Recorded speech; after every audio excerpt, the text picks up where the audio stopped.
In today's video, I'll teach you guys how you can stop WhatsApp from saving photos to your gallery. Now before we start, if you are new to our channel, just head down below and hit the subscribe button so you don't miss out on our future videos. Also press the bell icon so you get notified when we release our new videos. Now let's get started. So the first step is just open up your WhatsApp.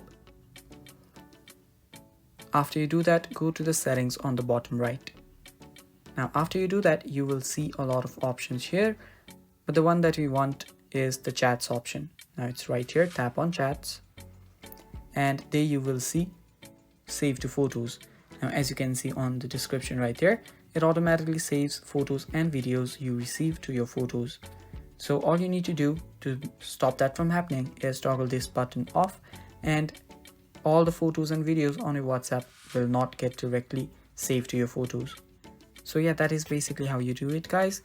Thank you for watching. Stay tuned for more, and bye bye.